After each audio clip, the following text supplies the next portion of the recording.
I want to tell you something I don't talk about often. There was a point in my life where I had nothing, not much, nothing, negative nothing. Debt I couldn't see a way out of, a job that paid just enough to keep me stuck, and a very specific, very heavy feeling that this was just how my life was going to be. I was wrong. But here's the thing I want you to understand before I give you the roadmap. I didn't get out because I was lucky. I didn't get a windfall. I didn't meet a mentor who handed me the answer. I got out because I found a specific sequence of steps that worked, and I followed them relentlessly until the numbers changed. Today I'm going to give you that exact sequence, not the motivational version, the actual roadmap, step by step, in the right order, because the order matters enormously, and getting it wrong is one of the main reasons most people spin their wheels for years without making real progress. Let's go. Let me tell you where I actually started, because I think the sanitized version of success stories does more harm than good. I left school at 16. No qualifications worth mentioning, no clear direction, no financial education of any kind. My parents worked hard, but money was always tight, and nobody in my world talked about building wealth. It simply wasn't part of the conversation. My early working years were ordinary in the worst financial sense. I earned enough to get by. I spent essentially everything I earned. I accumulated some debt, not catastrophically, but enough to create a constant low-level financial stress that coloured everything. The specific moment that changed things wasn't dramatic. There was no lightning bolt, no crisis, just a quiet, uncomfortable realisation one evening that if I kept doing what I was doing, in 10 years I'd be in exactly the same position, just older. That thought was more motivating than any inspirational video I've ever watched. The decision I made that evening was simple. I'm going to learn everything I can about how money actually works, and I'm going to apply it until my situation changes. Not complicated. But that decision, made seriously, acted on consistently, was the beginning of everything that followed. Stage 1 of the roadmap.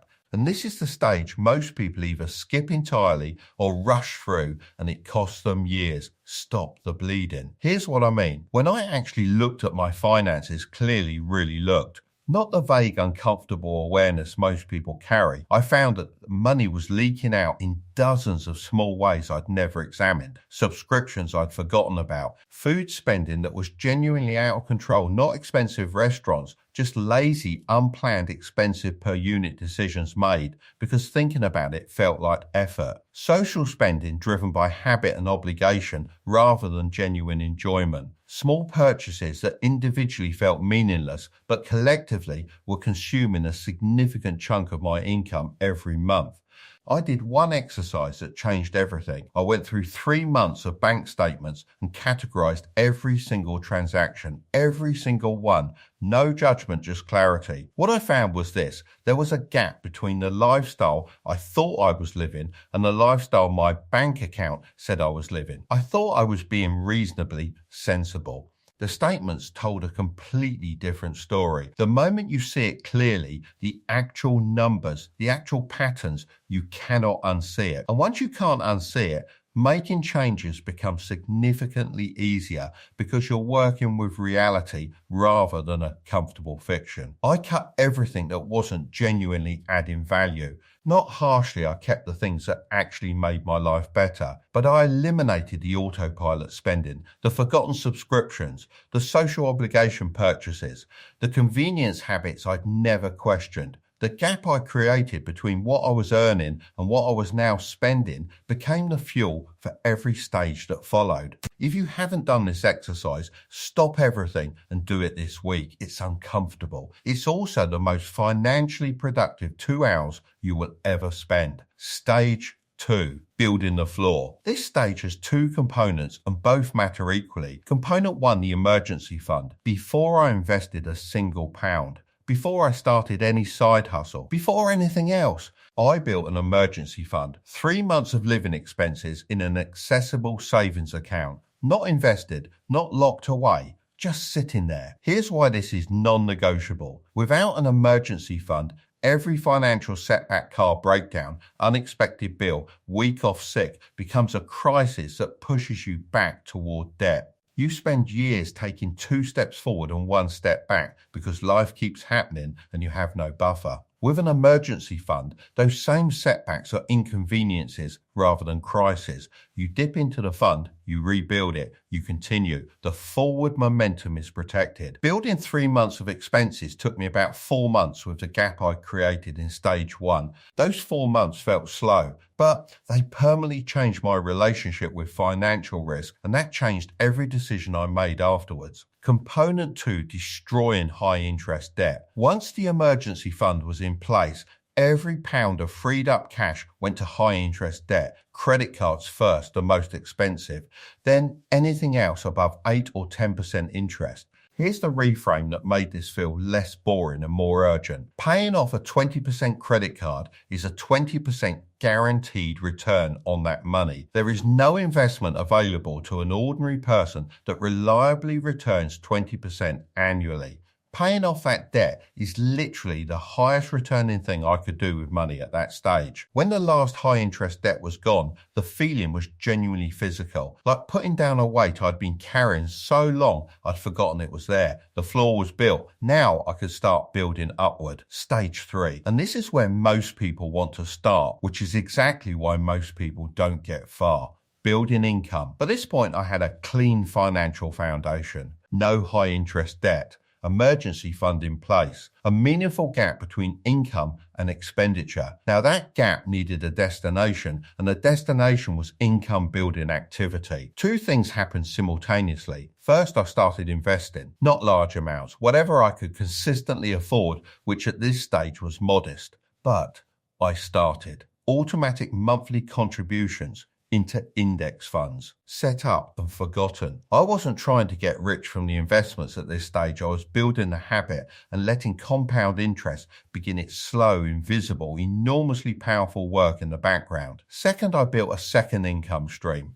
I want to be honest about what this looked like for me. It was not glamorous. It was not immediately profitable. It was evenings and weekends doing work I wasn't sure anyone would pay for, testing, learning, adjusting, failing in small ways that taught me something, trying again. The skill I used was something I already had an ability to explain things clearly. I started offering copywriting services, writing for businesses who needed website copy, email sequences, product descriptions. I was not brilliant at this immediately, but I was good enough to deliver value, and I charged accordingly modestly at first, building a track record, then increasing rates as the results I delivered became demonstrable. Within 6 months, the side income was £500 a month. Within a year, it was over 1,000. None of that felt like much while it was happening.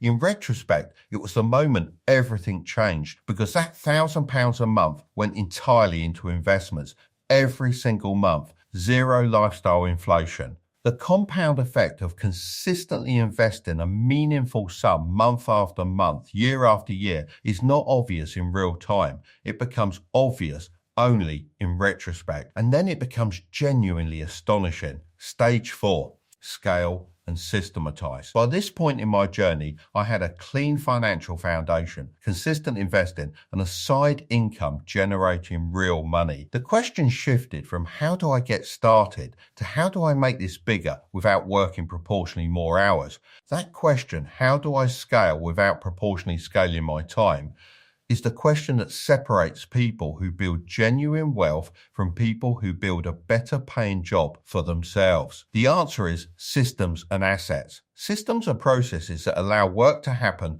without requiring your direct involvement in every step. Templates, standard operating procedures, automated tools.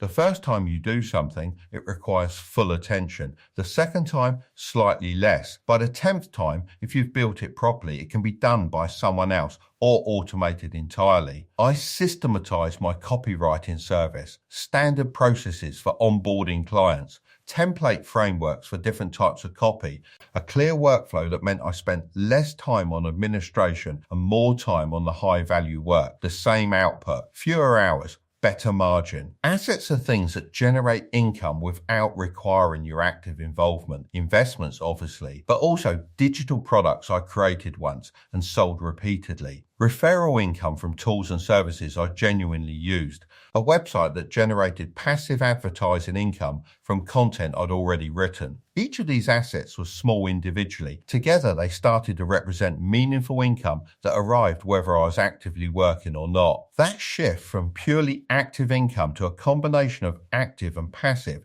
is the moment wealth building genuinely accelerates. Let me tell you about the moment it actually clicked. Not the moment I hit a specific number, not the moment I could technically call myself a millionaire, but the moment I genuinely understood that I was going to get there, not as hope or optimism, but as mathematical certainty based on what was already in motion. It was looking at my investment portfolio after about 4 years of consistent contributions and seeing that the returns in that single year were larger than my total contributions in year one. The portfolio was earning more from its own returns than I was adding to it each year. That is compound interest becoming visible. That is the snowball reaching the point where its own momentum generates more growth than the effort of pushing it. And once you see it, once you actually feel what compound interest looks like in your own portfolio, the patience required to get there feels completely worth it. Here's what I know now that I wish I'd known at the beginning. The roadmap is not complicated. Stop the bleeding. Build the floor. Build income. Scale and systematise. Invest consistently throughout. Give it time. That's it. That's the whole thing. What makes it hard is not the complexity. It's the patience required in the early stages when the results feel invisible. It's the discipline to keep investing when markets are falling. It's the consistency to keep building the side income when progress feels slow. The people who build genuine wealth are not executing a more sophisticated strategy than you now have access to. They are executing a simple strategy more consistently over a longer period with more patience than most people are willing to sustain. You now have the roadmap. The rest is execution. I went from broke to millionaire, not overnight, not through luck. Not through a secret strategy that only a few people know, through a sequence, a specific ordered sequence of steps, each one building the foundation for the next executed consistently over years. Stop the bleeding, build the floor, build income, scale and systematise, invest throughout, give it time. If you're at the beginning of that sequence right now, welcome. This is the right place to start. It's going to take longer than you want. It's going to be slower than it looks on YouTube. And it's going to be completely, genuinely worth it. If you're somewhere in the middle, keep going. The compounding is happening even if it's not visible yet. The inflection point is real and you only reach it by not stopping. If this roadmap gave you something real, something you're going to use, subscribe to this channel. Every week I put out honest, practical content about building wealth from wherever you're starting. Drop a comment and tell me which stage of this roadmap you're at right now. I read every single one and I reply to as many as I can. Let's get you to the other side. I'll see you in the next one.